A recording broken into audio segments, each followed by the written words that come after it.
India اور پاکستان کی جو جنگ تھی،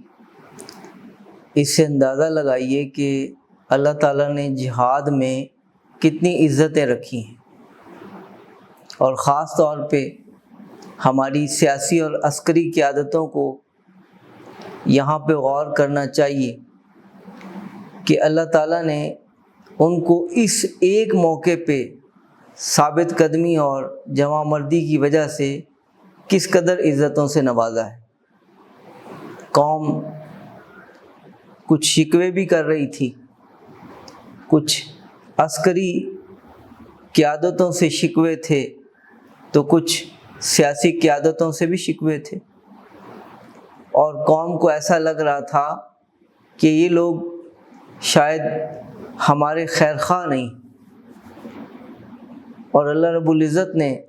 اس ایک معرکے کی وجہ سے آپ کو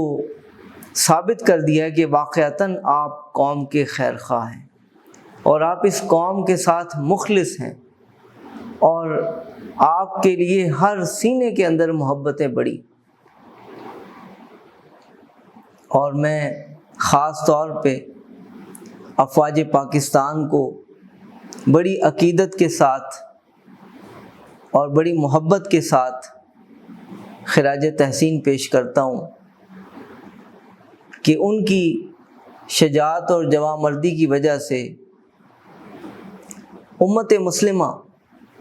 کو بہت ڈھارس بندی ہے، اور پاکستانی قوم کے اندر جو ایک احساس کمتری تھا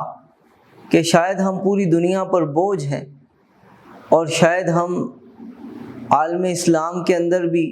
کوئی خاص حیثیت نہیں رکھتے، آج انہیں یہ شعور ملا ہے اور یہ احساس ہوا ہے کہ شاید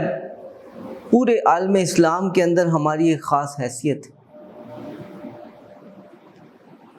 پوری دنیا میں جو پاکستانی قوم کے ساتھ معاملہ برتا جاتا ہے وہ ہمارے سامنے ہے، لیکن اس ایک موقع پہ جو پاکستان کو عزتیں ملی ہیں اس ایک موقع کی وجہ سے، تو امید ہے بہت سی مثبت تبدیلیاں آئیں گی۔